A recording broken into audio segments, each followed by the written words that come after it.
Official prediction, Izzy Adesanya versus Marvin Vettori. Guys, I'm taking the champ.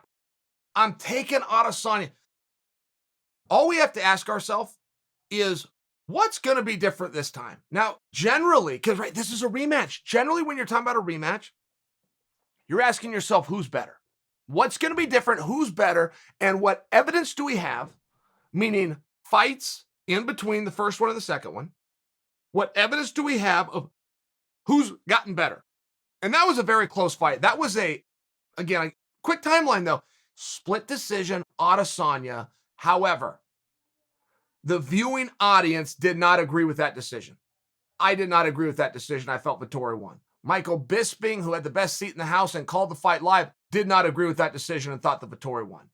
Vettori thought that Vettori won, and it looked as though Adesanya was pretty sure they were going to say Vettori won. That's an opinion, the last part not a fact, but that's what I saw. What's different? Is Vettori better? He says he is. Vettori, and I spoke to him. He said, Chael, I am nothing like that guy. Said, Uncle Chael, if I today could fight the guy that Adesanya had a hard time with that night, I would stop that guy in the first round. I'm not even close. Now, I take Vettori at his word. I take him at his word. Why? I didn't see a lot of him. I don't have a lot of Marvin Vettori to go off of. I didn't have a lot of experiences watching him prior to the fight with Adesanya. Now, Adesanya got taken down by Vettori, got held down by Vettori. It seemed like the blueprint that we've seen since 1993. If the better grappler can take down the better striker and hold him there longer than he gets struck against, he's going to win, right? Okay.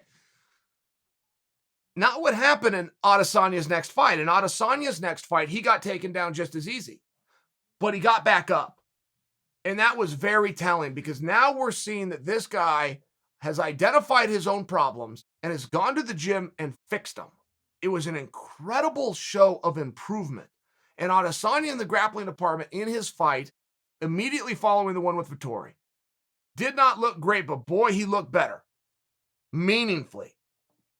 His next fight, I was there at it, Madison Square Garden, Derek Brunson, by far the better wrestler that Adesanya had ever faced.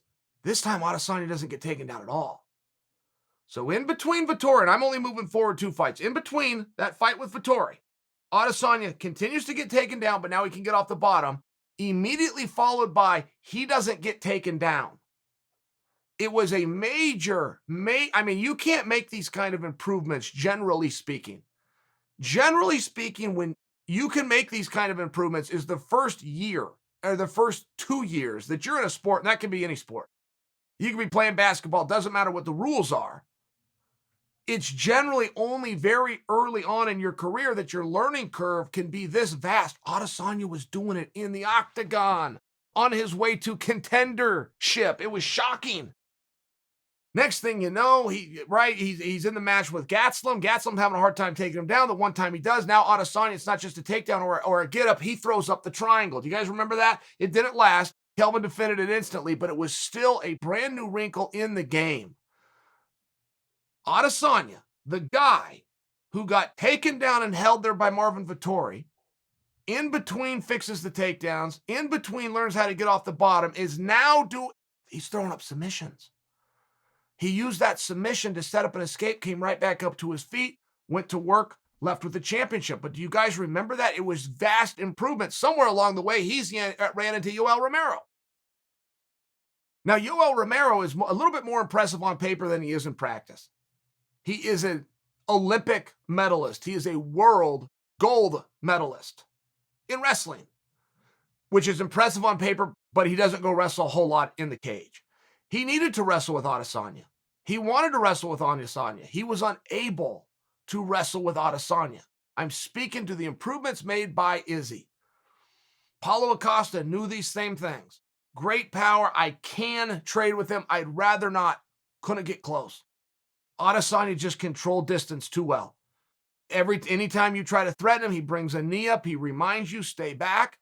Guys tend to stay back. They start getting picked apart. They think, I'll figure this out. By the time they figure it out, their body's too beat up and hurt, and it just doesn't work out. I mean, that's just the rinse and repeat of Izzy Adesanya. So I think what we're arguing about today, We're having a discussion. We're having a prediction on who we think is going to win. But the argument is who got better. What is going to be different? Marvin Vettori is very confident that he is the one that has improved more. I would suspect that he is right in terms he has improved. It's the more. It's the more that we're debating. Marvin belongs in this fight. I know comments were made by Adesanya's camp that he wasn't the first choice. Marvin Vettori is the number one contender for the world championship. He's the right guy. This is going to be hell on both of them. These guys are both need to have a mindset. They're going to the emergency room when this is over. I need to win this fight. I'll deal with my injuries later. This is going to be hell. But the make-believe story that Marvin can close the distance and take Adesanya down at will and keep him there, I don't buy.